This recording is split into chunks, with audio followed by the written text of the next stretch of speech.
આકાશવાણી અમદાવાદ વડોદરા પ્રાદેશિક સમાચાર બકુલા પરમાર વાંચે છે. ગાંધીનગરના વિદ્યા સમીક્ષા કેન્દ્ર ખાતે આજે નવી રાષ્ટ્રીય શિક્ષણ નીતિના અમલીકરણની સમીક્ષા કરવા યુનિવર્સિટીઓના કુલપતિઓની એક દિવસીય પરિષદનું આયોજન કરાયું છે.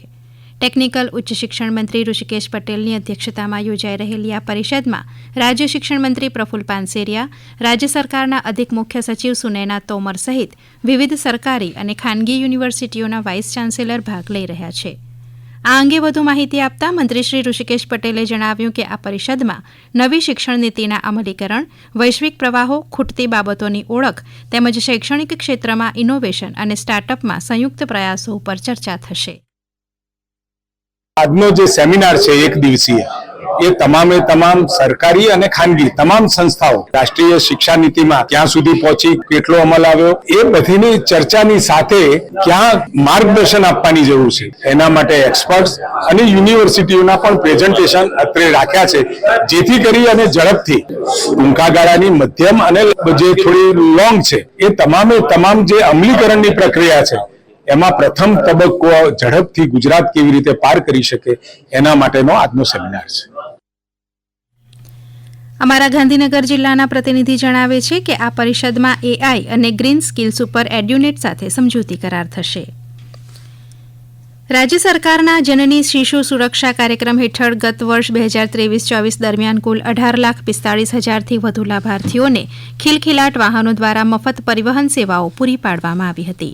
હાલ રાજ્યમાં 414 ખિલખિલાટ વાહનો સેવામાં કાર્યરત છે, જે રાજ્યની તમામ સગર્ભા બહેનો, ધાત્રી માતાઓ અને નવજાત શિશુઓને બિન ઇમરજન્સી કિસ્સાઓમાં ઘરેથી આરોગ્ય સુવિધા, રેફરલ અને આરોગ્ય સુવિધાથી ઘર સુધી નિઃશુલ્ક પરિવહન સેવાઓ આપે છે.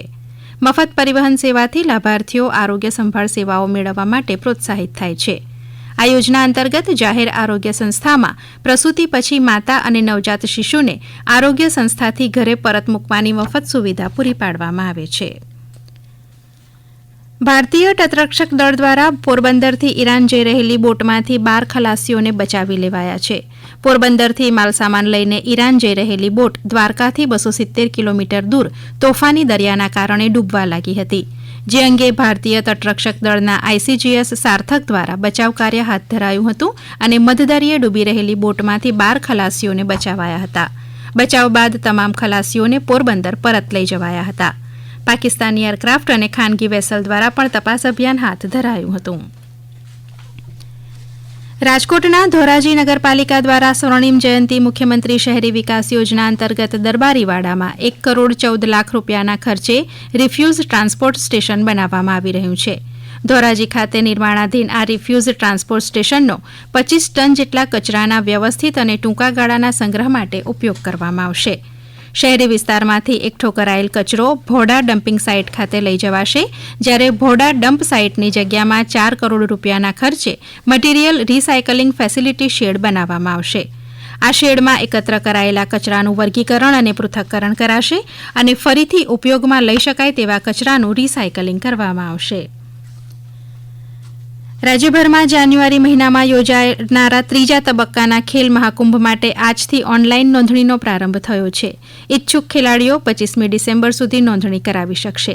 આ વખતે 39 રમત પૈકી 32 ઓલિમ્પિક રમતો અને 7 નવી રમતો રમાશે, જ્યારે વિશેષ ખેલ મહાકુંભના 3જા તબક્કા અંતર્ગત 25 પેરા સ્પોર્ટ્સ જેવી રમતોનું પણ આયોજન કરાયું છે. તેની નોંધણી પણ આજથી શરૂ થઈ છે. ખેલ મહાકુંભ આગામી 31મી માર્ચ 2025 સુધી યોજાશે. પોરબંદરના માર્કેટિંગ યાર્ડમાં શિયાળાની શરૂઆતમાં જ ઉનાળુ કેસર કેરીનું આગમન થયું છે. રાજ્યમાં ગીરની જેમ પોરબંદર જિલ્લાના બરડા પંથકમાં પણ કેસર કેરીનું ઉત્પાદન થાય છે. પોરબંદરના માર્કેટિંગ યાર્ડમાં કેસર કેરીના 1 બોક્સની આવક જોવા મળી હતી. કેરી પકવતા ખેડૂત કેતનભાઈનું કહેવું છે કે બરડા પંથકનું હવામાન આંબાને માફક આવતા સિઝન પહેલા જ કેરીની આવક શરૂ થઈ છે. જો આવું જ હવામાન રહેશે તો ચાલુ વર્ષે કેસર કેરીનો મબલક પાક આવે તેવી આશા છે.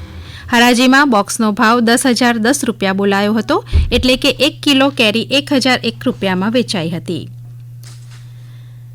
રાજ્યના રેશન કાર્ડ ધારકોના ઈ-કેવાયસી કરવાની કામગીરી હાલમાં પૂરજોશમાં ચાલી રહી છે, જે અંતર્ગત પંચમહાલ જિલ્લામાં ઈ-કેવાયસીની પ્રક્રિયા સરળતાથી થઈ શકે તે માટે તમામ તાલુકા મળીને કુલ 100 આધાર કીટો સેવારત છે.